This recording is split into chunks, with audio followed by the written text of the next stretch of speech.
não parar, não precipitar e não retroceder.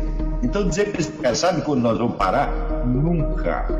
Nunca na sua porca vida. Né?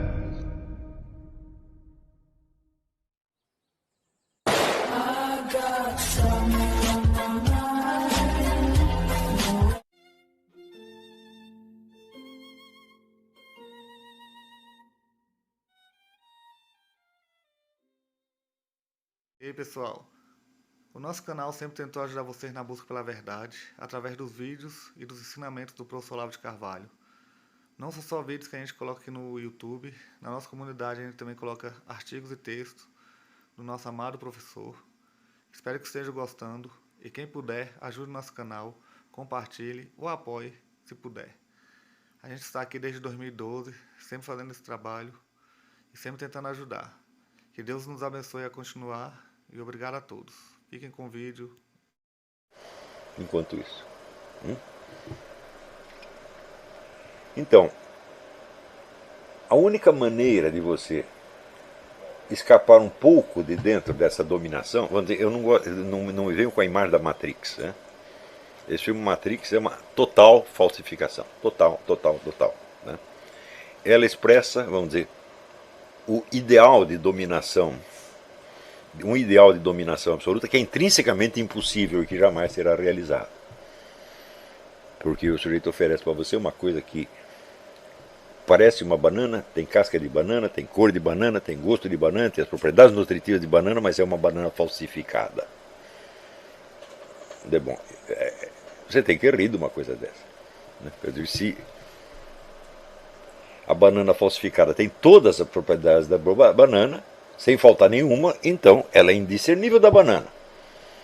Então, um mundo falsificado que imite o mundo real em 100% é obviamente impossível. Sempre terá que haver uma área de tensão.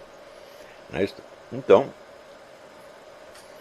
o pessoal pensa, quando o sujeito expressa a sua revolta cultural em termos de sair da Matrix, ele já entrou na Matrix por isso mesmo. Quer dizer, ele aceitou este símbolo Matrix, que é criado por quem? Pela contracultura ou por uma grande empresa de mídia e show business, né?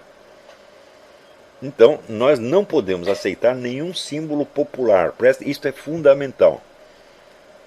Nós temos que nos ater à descrição científica do estado de coisas. O mais objetivo possível, o que implica, evidentemente, um prévio trabalho de autoexame profundo no qual você se conscientize das forças culturais que plasmaram a sua personalidade inteira. A partir do momento que você começa a fazer isso, então a sua liberdade, o seu poder de dizer sim ou não, o seu poder de escolha, começa a interferir um pouco no conjunto. E você tem alguma margem de manobra. Ou seja, da criação da sua personalidade, você passa a ser uma das forças componentes. E você pode, com um pouco de esforço, até se tornar a principal. Mas se livrar das influências externas, você não vai livrar jamais. Aliás, nem precisa. Tá certo? Então, não se trata de você se tornar uma criatura inteiramente criada por si mesmo. Tá certo? Para se criar por si mesmo, você precisaria começar por gerar você desde o nascimento, desde o momento da gestação, no momento da fecundação, e isso não é possível. Tá certo? Nós sempre nos conhecemos a nós mesmos quando nós já estamos semi-prontos, feitos por outras pessoas. Né? E o que nós podemos fazer é tentar, a partir desse momento, exercer uma certa escolha. Ora, a escolha, por sua vez, é baseada em valores. E de onde você tirou esses valores? Em geral, é da própria cultura que te formou. E só existe uma única maneira de você superar isso aí. É você transcender os limites da sua cultura, ampliando o seu horizonte, para abranger não somente outras culturas no sentido geográfico, mas no sentido temporal.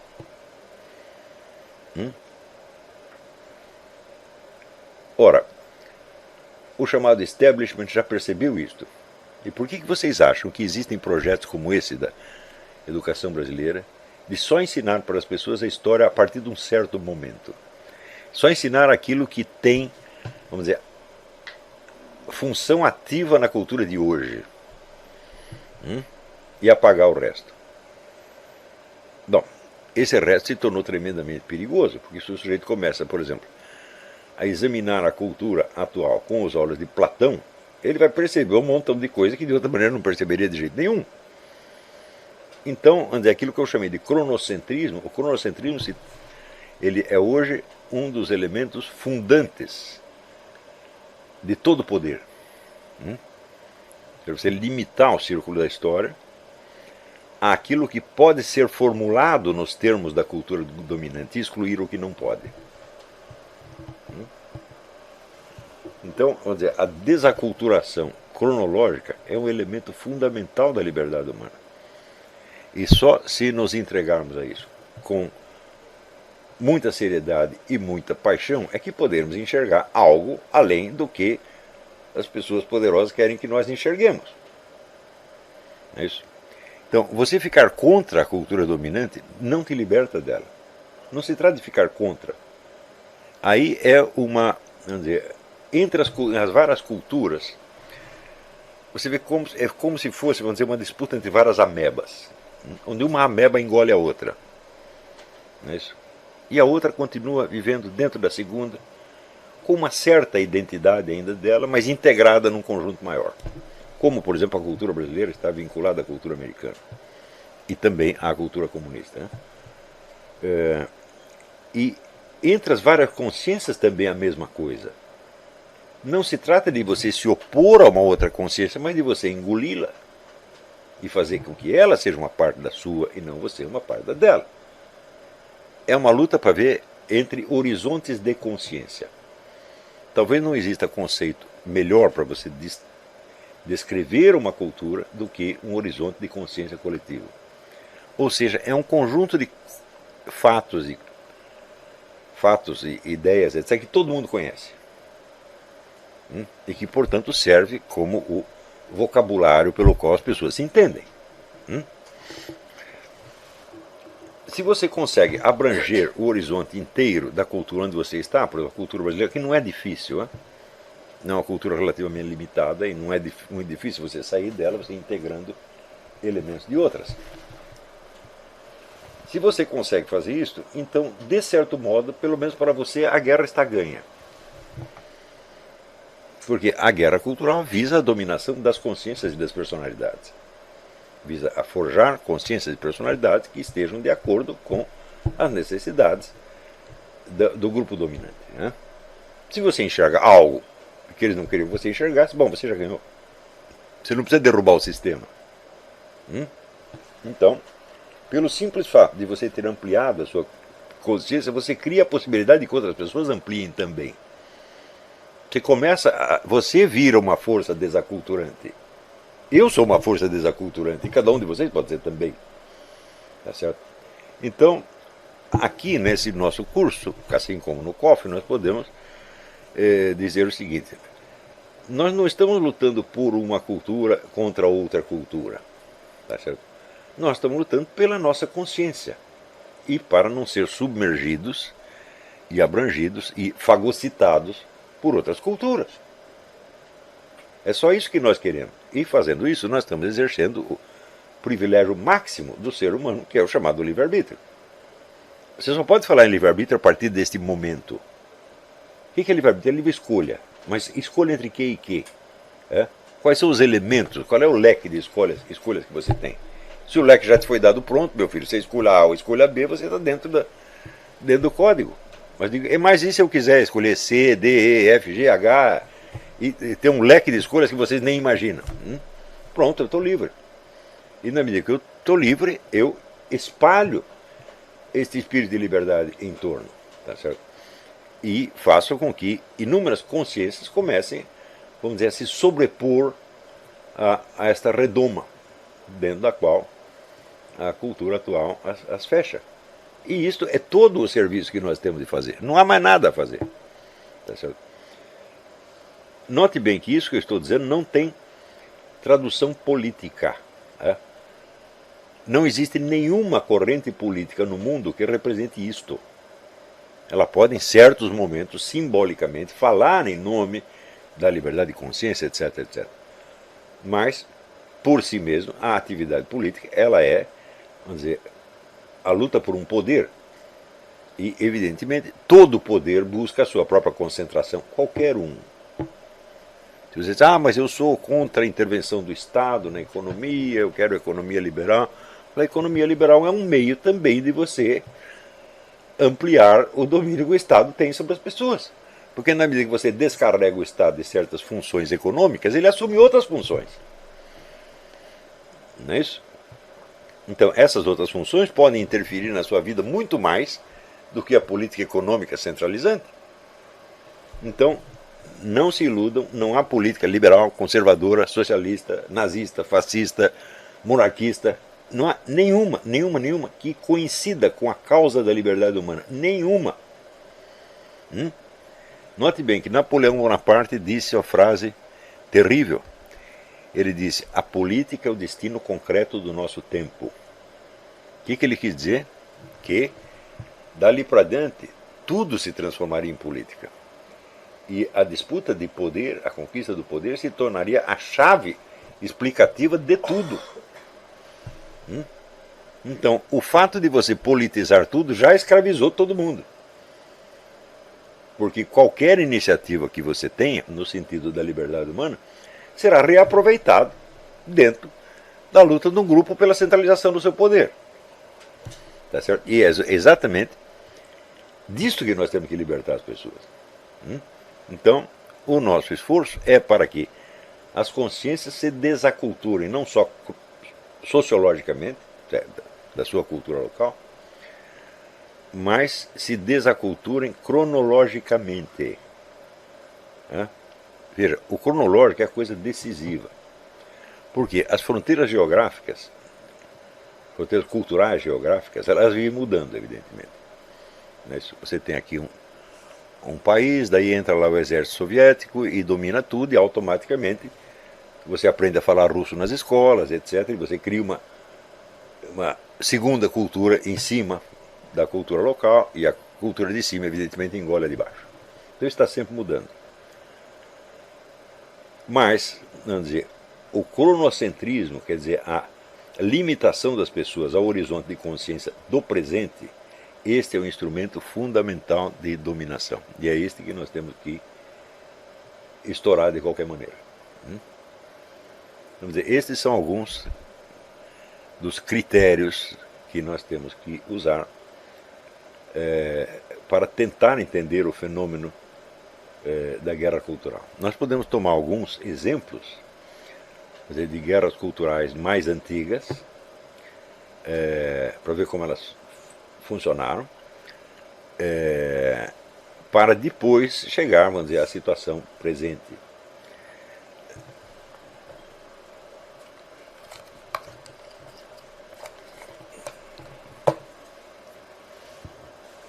E em todos os casos, você verá que a participação do sujeito numa cultura contra outra tem pouco ou nada a ver com convicção ou crença. Tem mais a ver com hábitos de linguagem. E quando eu falo linguagem, não é só linguagem no sentido verbal, mas até de linguagem pictórica. Você se acostuma com determinadas formas e rejeita outras, etc, etc. E essa linguagem pictórica, por sua vez, entra até nos seus sonhos, nas suas imagens, nos padrões de beleza, das imagens de felicidade que você tem, etc, etc. Então, é nesta faixa profunda do imaginário que está a guerra cultural, não na esfera da ideologia, da crença e da religião. Então, por exemplo, se você pensar uma religião, bom, você imagina que a religião cristã, católica, amputada de toda a arte figurativa que ela criou.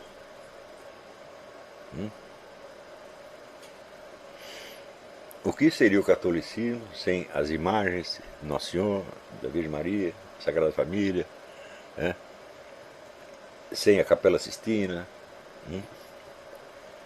sem toda a arte, sem as catedrais góticas? O que ela seria? Seria uma fórmula ideológica, seca, vazia, tá certo? que não teria jamais penetração alguma nas consciências.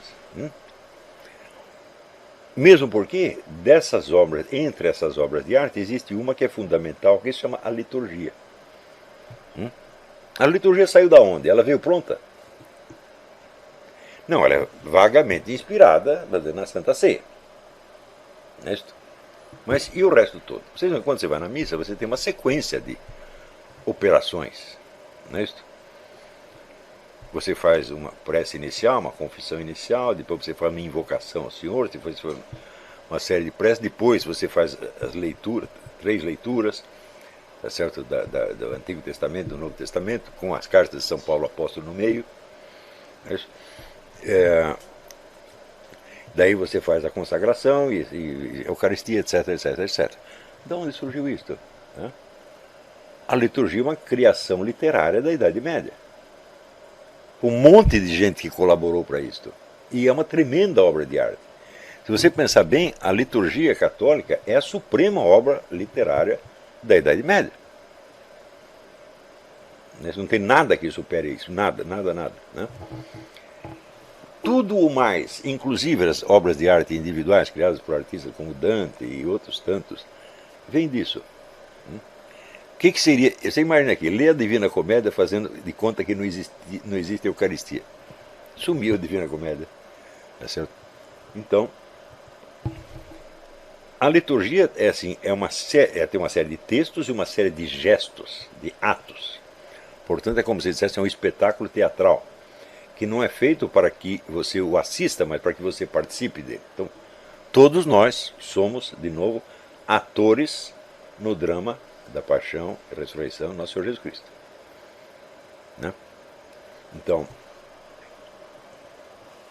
anunciamos a sua morte e proclamamos a sua ressurreição. É no plural, nós todos estamos fazendo isso. Então, nós todos somos parte do espetáculo. E este espetáculo, ele tem uma importância tão central na história de todo o mundo cristão, que, conforme demonstrou o Northrop Frye no livro The Great Code, o Grande Código, praticamente todos os enredos da literatura universal aparecem disso aí. Então, é todo o imaginário humano que está condicionado, vamos dizer, a esta liturgia. Mas, e se as pessoas não conhecem mais a liturgia? Elas não sabem nada de onde as coisas saíram. Então acontece aquele fenômeno que é descrito pelo Chesterton, ideias cristãs enlouquecidas, espalhadas uma aqui, outra ali, outra ali, outra ali, e que acabam se integrando em inúmeros contextos improvisados. Hoje em dia é possível você até usar, vamos dizer, argumentos ou pretextos cristãos para você legitimar o casamento gay. Tá certo? Porque se você não aceita, então você é malvado, você está oprimindo os pobrezinhos, etc, etc. Então, tudo isso é possível. O que é? É um elemento cristão desconectado do seu conjunto, enquadrado num outro conjunto improvisado para fins políticos do momento. Isso acontece a todo momento. Então, nós só podemos nos libertar disso se nós conhecermos a história verdadeira e soubermos de onde as coisas surgiram e quais os valores originários que estavam, que as inspiraram. Não é isso? Então, isso também quer dizer que você pode ler um bocado de coisa, adquirir um bocado de cultura, sem nunca perceber nada disso, porque você lê tudo enquadrado na cultura contemporânea. Não é isso? Então, por exemplo, você pega as obras de Platão. Bom, as obras de Platão são um elemento curricular ensinado na tal qual universidade, etc, etc, de acordo com os intérpretes mais abalizados, supondo que o sejam, tá certo? Do momento. Então você sabe tudo o que a cultura contemporânea pensa sobre Platão, mas você nunca fica sabendo o que Platão pensaria da cultura contemporânea. Isso é uma coisa, você não está entendendo a coisa nenhuma, você está apenas repetindo o discurso da sua cultura sobre a cultura de uma outra época. Então, neutralizar o efeito cronocêntrico é uma providência preliminar sem a qual você será sempre escravo mental. E esta libertação do cronocentrismo é não apenas possível, como muitas pessoas realizaram. Né? Quando você vê, por exemplo, a naturalidade com que certos grandes filósofos de uma época absorvem a influência de outros de 2000 anos antes, ao ponto desta influência ser maior sobre ele do que a influência de qualquer elemento contemporâneo. Por quando você lê Santo Tomás de Aquino, eu digo, olha, existe no meio social de Santo Tomás de Aquino alguém que o influenciasse mais do que Aristóteles, que tinha morrido muito antes? Ninguém. Então quer dizer que ele sai de dentro da sua cultura para observá-la com olhos de Aristóteles. E assim por diante. Não é isso? Isso acontece a todo momento. Quer dizer, esta libertação ela é possível. Você tem inúmeros exemplos dela, tá certo? E eu digo, se numa sociedade existir um número suficiente de pessoas com este tipo de horizonte de consciência, então é claro que os sistemas de dominação encontrarão muito maior dificuldade para se implantar, porque elas terão que enfrentar não apenas resistências pontuais de uma cultura ou de outra, mas terão que enfrentar sua própria autocontradição, de algum modo. Trazida à luz justamente por essas pessoas. Não é isso? E, portanto, vamos dizer, a autoconfiança com que os representantes dessas correntes estão agindo ficará bastante enfraquecida. Então, eu acredito que essa seja a função efetiva dos intelectuais no mundo moderno. A função do intelectual é desaculturar todo mundo. Tirar o sujeito da sua cultura provinciana e colocá-lo dentro de uma cultura que se chama cultura humana. Uma cultura, vamos dizer, de todas as épocas, tá certo? E de todos os lugares. Tá certo? É claro que isto também, este processo, vamos dizer, da assimilação de outras culturas, também pode ser integrado dentro de um sistema de dominação presente. Por exemplo, todo o orientalismo usado, vamos dizer, como crítica da civilização ocidental por forças interessadas em dominar a civilização ocidental. Não é isso? Então, quando você vê, por exemplo, se você assistir uma montanha de filmes de faroeste, você verá, em primeiro lugar, que a quase totalidade deles é sempre a favor dos índios. Os índios são sempre as vítimas dos malvados brancos. Claro que tem exceções, tem algumas que não é. Né? Eu me lembro de um filme, acho que com Burt Lancaster, A Vingança de Usana, onde os índios são representados da pior maneira possível. Mas, em geral, não é isso que acontece. Não é isso que acontece, então, o faroeste é um gênero de promoção da cultura indígena contra a cultura cristã supostamente dominante. E, em seguida, este mesmo elemento cinematográfico é usado como prova da dominação cristã e branca sobre os índios. Bom, essa é uma inversão total. Não é isso? Por que essa inversão é crível?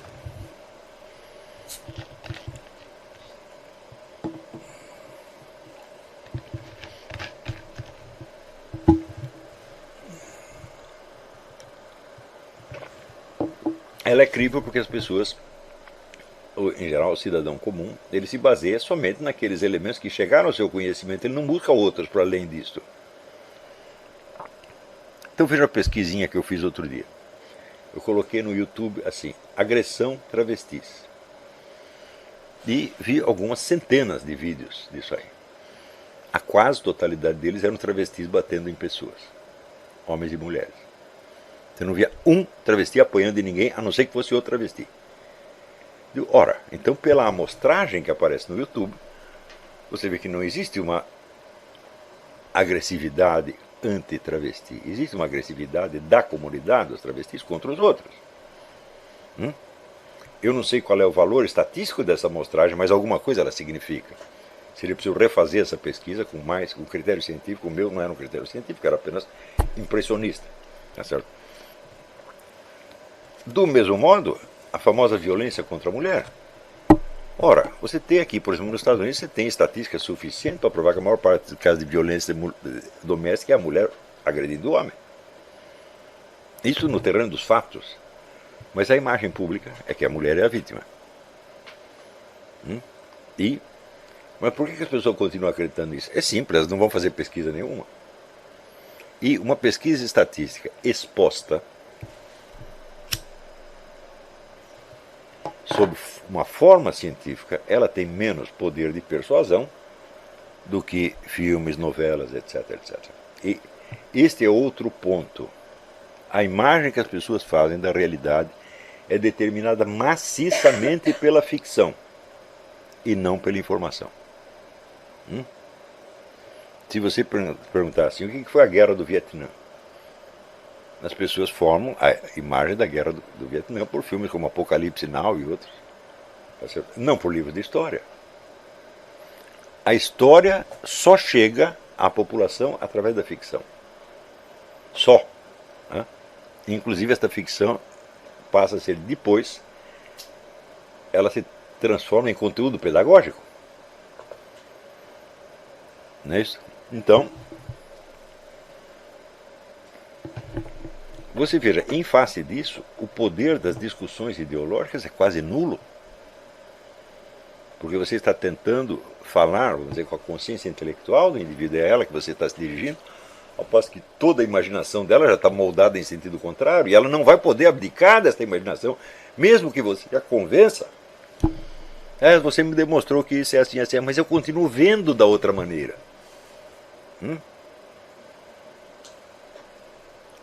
Estão entendendo como é que se faz guerra cultural? Não é com propaganda ideológica, gente. Não é com doutrinação. É com o trabalho da imaginação. Não é isso? Então, veja, o poder da imaginação sobre um ser humano é tal que a imaginação domina a vontade em 100%. Você só pode querer aquilo que você imagina.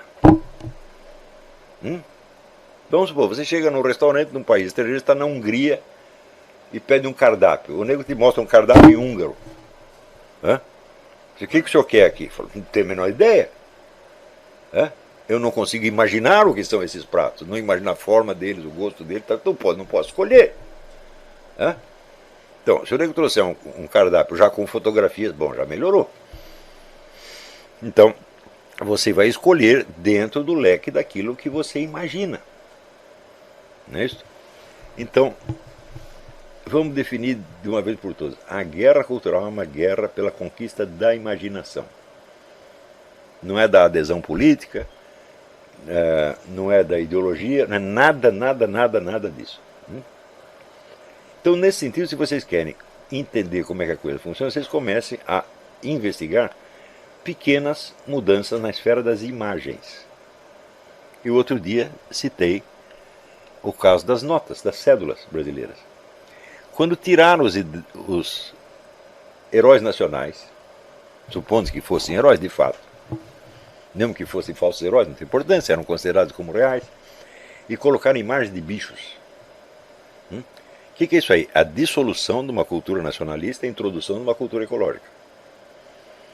Isto tem muito mais importância do que qualquer doutrinação feita nas escolas. Por quê? Isso passa ao largo das convicções políticas, passa ao largo da discussão ideológica e se emprega diretamente na imaginação. Estão entendendo? Como foi, por exemplo, que a cultura animalista se espalhou pelo mundo? Foi através de doutrinação, de pregação ideológica, ou de filmes como aquele filme do francês, esqueci o nome do cara, O Urso. Não é o John Bourne, não, é um francês que fez. Fez nos Estados Unidos, mas é um francês. Em que um pobre ursinho, a mãe dele morre, ele fica desgarrado e no fim ele encontra um ursão que o protege do malvado caçador. Isso se tornou uma coisa tão natural para as pessoas, mas tão natural, que sem jamais ter ouvido um discurso animalista, todas elas são animalistas. Porque esta é a imagem. Canal, compartilhe, comente, é aí que você conquista as pessoas. E ajude a divulgar cada dia mais. Do mesmo modo, quando nos Estados Unidos o John Howard Lawson, o diretor da Escola de Roteiristas de Hollywood, que era um homem da KGB, que estava formando a mentalidade dos roteiristas nos anos 40 e 50, ele instruía os camaradas dizendo: nós não vamos fazer filmes comunistas. Não. Vamos fazer filme comum para o povo em geral, mas no meio você vai ter uma mensagem comunista. Por quê? Porque esta vai se impregnar no subconsciente das pessoas. Não é no consciente, não é que elas vão aderir, não, elas vão simplesmente se acostumar a pensar assim. Isso remete às experiências do famoso psicólogo Otto Pössl, que era o guru, amigo, protetor e guru do Viktor Frankl. E Otto Pössl fez uma pesquisa fundamental onde ele projetava numa tela certas imagens que eram padrões de pontinhos durante um certo tempo. E no meio dessas ele intercalava outras que ficavam na tela por uma fração infinitesimal de segundo. Ou seja, a pessoa não via aquilo. E no dia seguinte ele entrevistava as pessoas para ver quais essas imagens que eles recordavam. Maciçamente eles recordavam daquelas que eles não tinham visto. As outras todas apagavam na memória, mas aquela ficava. Então isso quer dizer que quanto menos perceptível é a mensagem, mais profundamente ela se impregna. Não na esfera das crenças, evidentemente, mas na esfera do quê? Dos reflexos condicionados. Então, isso é um exercício que vocês podem fazer, vocês tentarem rastrear na formação do seu imaginário quais desses elementos se impregnaram em vocês. É um trabalho difícil, porque é quase uma psicanálise. Mas se existe uma coisa que vale a pena fazer, é isso, porque isso é tremendamente libertador. E quando que eu aprendi a ser atraído por certas imagens em vez de outras. Como uma coisa espontânea, não é porque ideologicamente eu gosto delas.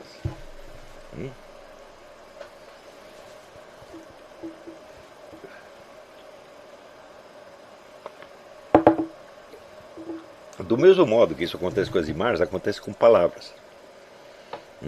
Palavras que são usadas fora de qualquer contexto ideológico, mas que se tornam de uso corrente. Portanto, elas se tornam chaves interpretativas.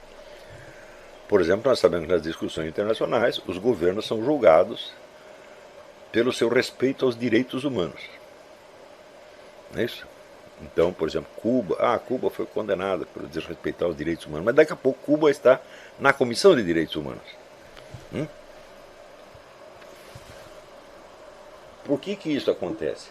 É simples, porque direitos humanos não é um conceito, é um fetiche verbal. Ele não corresponde efetivamente a nada.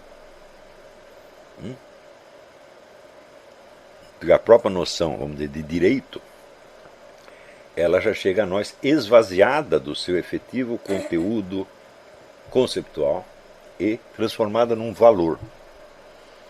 Ter direito é um valor, é uma coisa boa.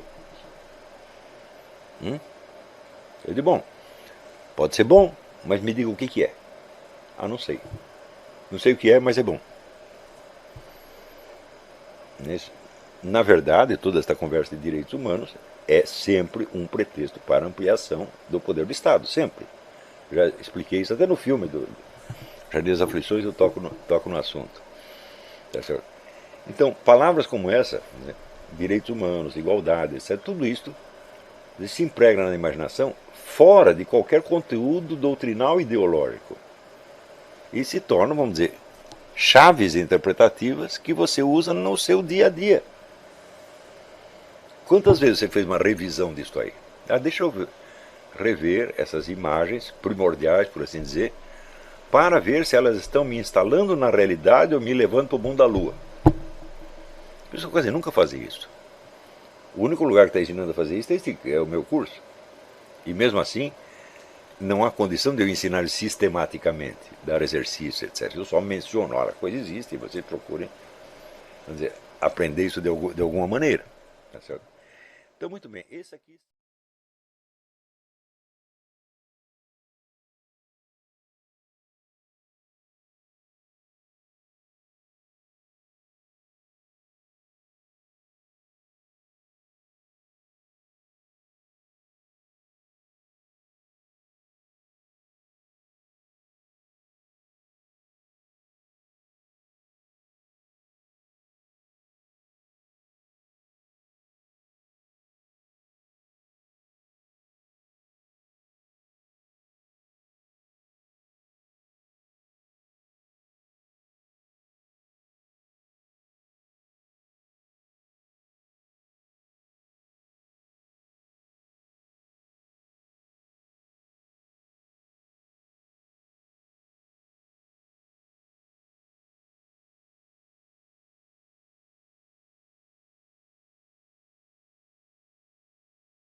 Espero que tenham gostado do vídeo. Compartilhem, comentem, curtam. Apoiem nosso canal para a gente continuar aqui no YouTube com essa iniciativa, que é desde 2012. Sempre ajudando na busca pela verdade. Sempre busquem a verdade, busquem nosso Senhor Jesus Cristo, busquem a Deus. Forte abraço a todos e até a próxima. Não parar, não precipitar e não retroceder. Então dizer para esse cara, sabe quando nós vamos parar? Nunca. Nunca na sua porca vida. Não parar, não precipitar e não retroceder. Então dizer para esse cara, sabe quando nós vamos parar? Nunca. Nunca na sua porca vida. Não parar, não precipitar e não retroceder. Então dizer para esse cara, sabe quando nós vamos parar? Nunca. Nunca na sua porca vida.